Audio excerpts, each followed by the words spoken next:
মধ্যপ্রাচ্যের কুরুক্ষেত্রে ১২ দিনের উত্তাল যুদ্ধের পর হঠাৎ নীরবতা। ইরান ইসরায়েল সংঘর্ষ মধ্য গগনে এসে যখন মনে হচ্ছিল যুদ্ধ বোধহয় আরও ঘনীভূত হচ্ছে, তৃতীয় বিশ্বযুদ্ধ বোধহয় লেগেই যেতে পারে, তখন হঠাৎ পিছু হটলেন মার্কিন প্রেসিডেন্ট ডোনাল্ড ট্রাম্প। তিনি নিজে থেকেই ইরান ইসরায়েল যুদ্ধে জড়ালেন, আবার নিজেই যুদ্ধবিরতি ঘোষণা করলেন। এ যেন গল্পে সেই চরিত্র যে সর্প হয়ে দংশন করে আবার ওঝা হয়ে ঝাড়ে। এখন প্রশ্ন, তিনি কি সত্যি শান্তি চান, নাকি তার যুদ্ধবিরতি এক নাটকেরই অংশ? যেমনটি তিনি ইরানে আক্রমণের জন্য ২ সপ্তাহ সময় নেয়ার কথা বলে মাত্র একদিনের ব্যবধানে আক্রমণ করেছিলেন। ইসরায়েল যখন এককভাবে ইরান আক্রমণ করে রূঢ় বাস্তবতার মুখোমুখি হয়, তখন তাদের জন্য সম্মানজনক সেফ এক্সিটের বিকল্প ছিল না বলে অনেক বিশ্লেষক মত দিচ্ছেন। যুদ্ধ চলাকালীন ওয়াল স্ট্রিট জার্নালের এক প্রতিবেদন জানাচ্ছিল, ইসরায়েলের আকাশ প্রতিরক্ষা ব্যবস্থার ইন্টারসেপ্টর মিসাইলের মজুদ ফুরিয়ে আসছে। সে সময় অ্যাক্সিওস ও টাইমস অফ ইসরায়েলের প্রতিবেদন সূত্রে জানা যায়, ইসরায়েলি প্রধানমন্ত্রী বেনিয়ামিন নেতানিয়াহু ট্রাম্পের উপর ক্রমাগত চাপ সৃষ্টি করছিলেন যাতে যুক্তরাষ্ট্র সরাসরি যুদ্ধে অংশগ্রহণ করে। ইসরায়েল চেয়েছিল যুদ্ধটা হোক যুক্তরাষ্ট্রের কাঁধে ভর করে, যাতে প্রয়োজনে যুক্তরাষ্ট্রের পিছনে লুকিয়ে তারা সেফ এক্সিট বা সম্মানজনক নিষ্কৃতি লাভ করতে পারে। বিশ্লেষণে দেখা যায়, সেই কৌশলের অংশ হিসেবেই ট্রাম্প যুদ্ধে জড়িয়ে পড়েন। ট্রাম্প প্রশাসন ইরানের গোপন পারমাণবিক স্থাপনা ফোর্দোতে আঘাত হানতে ব্যবহার করে GBU-57 বাংকার ব্লাস্টার বোমা, যা মার্কিন ভান্ডারের সবচেয়ে শক্তিশালী বাংকার ব্লাস্টার।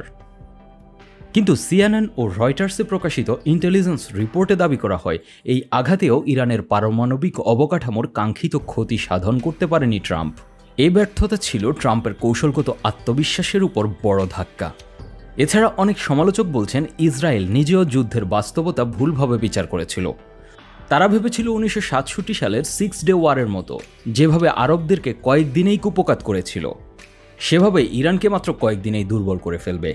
কিন্তু বাস্তবতা ছিল তার উল্টো।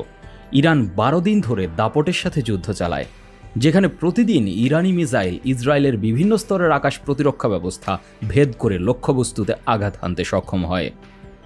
ইসরায়েলের মাল্টিলেয়ার্ড এয়ার ডিফেন্স সিস্টেম ঠেকাতে পারেনি ইরানের খাইবার সহ বিভিন্ন ব্যালিস্টিক মিসাইলের হামলা। এছাড়া মধ্যপ্রাচ্যে ছড়িয়ে আছে 6টি মার্কিন ঘাঁটি, যা শুধুমাত্র একক আকাশ প্রতিরক্ষা ব্যবস্থা দ্বারা সুরক্ষিত, যার ফলে এই ঘাঁটিগুলো ইরানের জন্য অনেকটাই সহজ লক্ষ্যবস্তু হিসেবে মনে করা হচ্ছিল। অন্যদিকে মার্কিন আক্রমণের পরদিনই ইরান যখন হুমকি দেয় হরমুজ প্রণালী বন্ধ করে দেবে, তখন মাত্র একদিনের ব্যবধানেই ক্রুড অয়েলের দাম 3% পর্যন্ত বেড়ে যায়, কারণ এই প্রণালী দিয়ে বিশ্বের তেল পরিবহনের প্রায় 30% সম্পন্ন হয়। এদিকে ইরানের এই সিদ্ধান্তে চাপে পড়তে যাচ্ছিল গোটা বিশ্ব অর্থনীতি, যা মার্কিন যুক্তরাষ্ট্রের কাছে এককভাবে ছিল বড় চাপ। যুদ্ধবন্ধে ট্রাম্পের প্রতি নিজ দেশের অভ্যন্তরীণ রাজনৈতিক চাপ এবং রক্ষণশীলদের বিরোধিতাও দৃশ্যমান ছিল। যুদ্ধ যদি এগিয়ে যেত, তবে যুক্তরাষ্ট্র গভীরভাবে এই যুদ্ধে জড়িয়ে পড়ত।